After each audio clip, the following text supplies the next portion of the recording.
France Football est venu éteindre la rumeur Rodri Ballon d'Or en un seul tweet. Oui, gagner la Coupe du Monde aide, mais cela ne garantit pas un Ballon d'Or. Pour le gagner, vous devez avoir été le meilleur joueur de la saison, pas seulement de la Coupe du Monde. Donc Rodri, qui termine meilleur joueur de Coupe du Monde, est officiellement écarté. Maintenant, les Parisiens sont tout à fait légitimes de propagander Gvara, meilleur joueur en LDC, mais qui n'a malheureusement pas participé en Coupe du Monde. Et on sait à quel point c'est des points précieux. Ou Dembélé, qui a de l'impact dans les gros matchs de LDC et qui termine meilleur joueur de Ligue 1 et qui lui a participé à la Coupe du Monde en faisant ses stats. Les Barcelonais peuvent toujours propagander Yamal, qui gagne la Coupe du Monde, qui gagne la Liga en terminant meilleur joueur de Liga, qui statistiquement a fait sa saison, en étant aussi meilleur buteur ex aequo avec Ferran Torres au Barça. Et Lamine reste Lamine, on sait à quel point c'est quelqu'un de archi médiatisé. Donc pour moi, Lamine a sa carte à jouer, il a sa pièce. Certains veulent propagander Mbappé pour ses perfs individuels, mais il a remporté 0 trophée.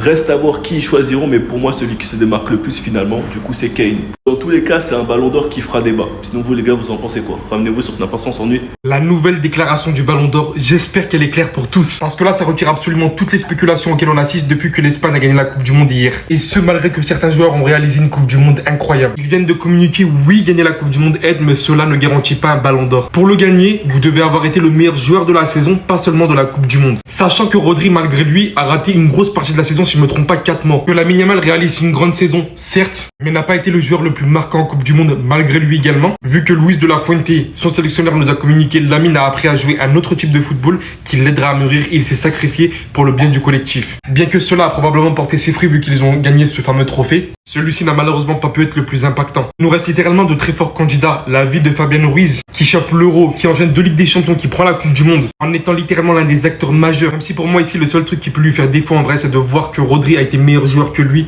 dans la sélection. Un très fort candidat, et ça on pourra pas lui enlever tout au long d'une saison. Il reste bien évidemment Ousmane Dembélé. Le seul truc que je vois capable de lui nuire, c'est qu'avant le Dembélé time, au début de la saison, il était pas trop là. Lui aussi pas mal d'absence, lui aussi pas mal de blessures. Par contre, que ça soit clair et net, Kylian Mbappé a absolument tout raflé de son côté tout au long de la saison, sans aucune exception, dans toutes les compétitions d'une saison. Alors me demandez pas pourquoi, tout d'un coup pour le Ballon d'Or, la Coupe du Monde perd en valeur cette saison. Il paraît bel et bien que Mbappé peut véritablement devenir Ballon d'Or cette saison. Et bah voilà, comme par hasard, le site officiel du Ballon d'Or vient encore une fois de sortir un communiqué, les amis. Et là, pour le coup, ça va changer beaucoup de choses. Déjà, dites-vous que Kvaratskhelia est désormais 17e favori selon les bookmakers. Lui qui de base était bien parti pour être premier s'il n'y avait pas la Coupe du Monde. Et petite parenthèse, les amis, comme vous avez pu le voir hier à la fin du match, Gavi s'est fait casser la gueule par Paredes. On vient donc d'apprendre que la FIFA va ouvrir une enquête sur le comportement des Argentins. Et encore plus dingue, les amis, une onde sismique a été enregistrée dans plusieurs villes d'Espagne après le but de Ferran Torres hier et après le coup de sifflet final du match. Donc en gros là, on peut dire que le but de Ferran Torres a failli créer un séisme. J'ai pas si on se rend compte, même la terre se fout de sa gueule. Respectez cet homme-là, désormais c'est un champion du monde. Et concernant le Ballon d'Or, étant donné que Lionel Messi n'a pas remporté la Coupe du Monde, les règles ont directement changé. Comme par hasard, comme vous pouvez le voir, le site du Ballon d'Or a fait un communiqué officiel. Ils ont répondu à la question, est-ce qu'en gagnant la Coupe du Monde, on peut remporter le Ballon d'Or? Ils disent, oui, gagner la Coupe du Monde aide. Mais cela ne garantit pas de gagner le Ballon d'Or. Pour le gagner, vous devez avoir été meilleur joueur de la saison,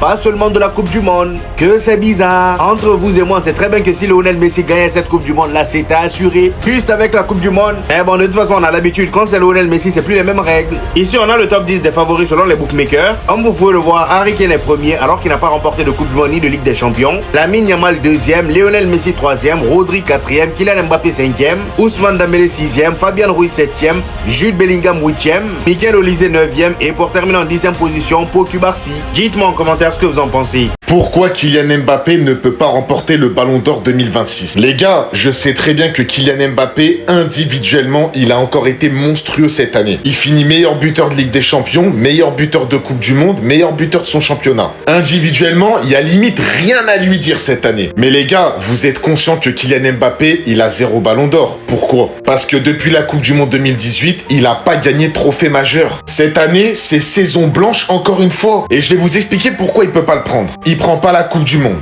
il prend pas la Liga, il prend pas la Coupe du Roi, il prend pas la Ligue des Champions, il prend pas la Super Coupe d'Espagne. En fait, il prend rien du tout collectivement. Et en face, t'as un joueur qui a gagné la Coupe du Monde, qui est meilleur joueur du même championnat où il joue Kylian Mbappé. Il est meilleur passeur du championnat où joue Kylian Mbappé. Il a battu Kylian Mbappé en Liga, il a battu Kylian Mbappé en Coupe du Monde. Et il l'a même battu pendant l'Euro et la Ligue des Nations. Et si vous voulez me parler de but, les gars, moi je dis pas que Kylian Mbappé, il mérite pas le Ballon d'Or. Je dis juste que moi, personnellement, c'est pas à lui que je le donne. Il y a Harry Kane qui a mis à peu près le même nombre de buts que lui, ou plus, qui va être devant lui au classement du Ballon d'Or, les gars, c'est la vérité. Le Ballon d'Or 2026 ne peut pas revenir à Kylian Mbappé, les gars. En faisant une saison blanche pendant une Coupe du Monde, tu ne peux pas.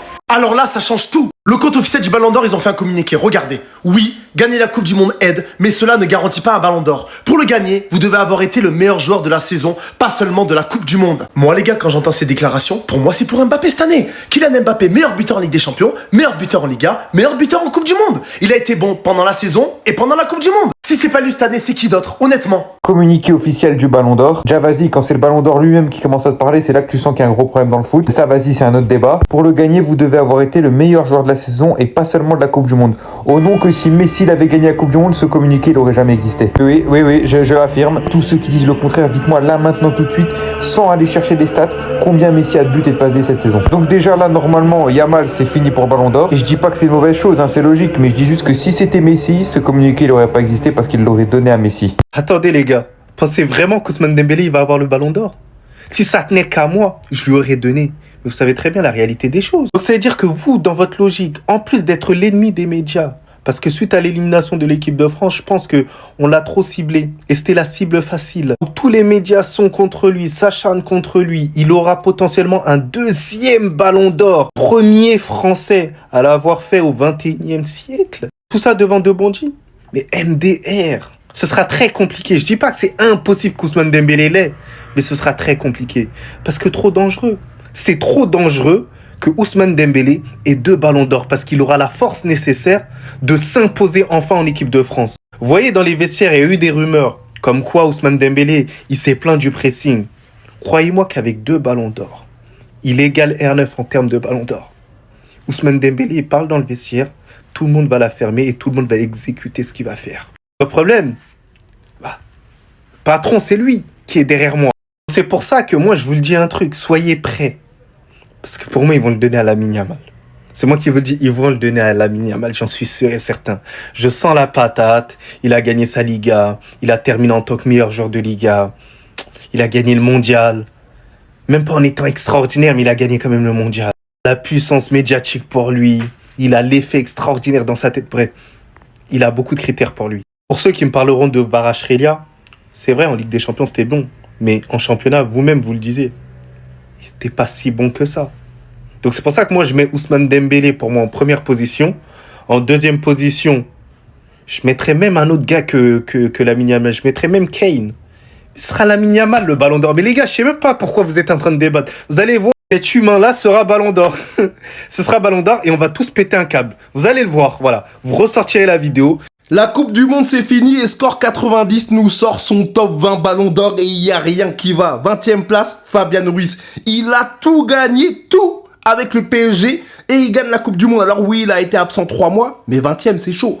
19, Dayo Upamecano. Coupe du Monde de patron, saison de patron avec le Bayern et il est derrière qui? Martinez, le défenseur de l'Argentine qui est 18e. Ensuite, on a Dani Olmo, 17e. On a Oyarzabal, 16e. 15e, Enzo Fernandez derrière Harry Kane, 14e. Mais comment c'est possible avec la saison stratosphérique qu'il fait et la Coupe du Monde de patron qu'il fait? Ousmane Dembélé, 13e, qui est derrière Romero. Mais comment c'est possible, les gars? Romero, il a fait quoi en saison? Non, mais dites-moi, je comprends pas. 11e, Pedro Porro. Top 10, on a Michael Olise. Olise, meilleur joueur de Bundesliga. Il fait pareil, meilleur passeur de la Coupe du Monde. Coupe du Monde de patron, même s'il a flop sur son avant-dernier match. Top 9, Yamal, un seul petit but sur cette Coupe du Monde.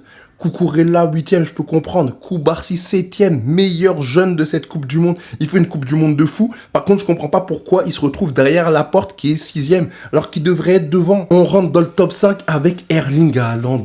Les gars, mais je comprends pas pourquoi il est devant Harry Kane. Et même Bellingham, je comprends pas pourquoi il est devant Harry Kane qui est à 10 places derrière. Non, on rentre dans le top 3 avec Rodri, 3e. Rodri qui fait un scénario.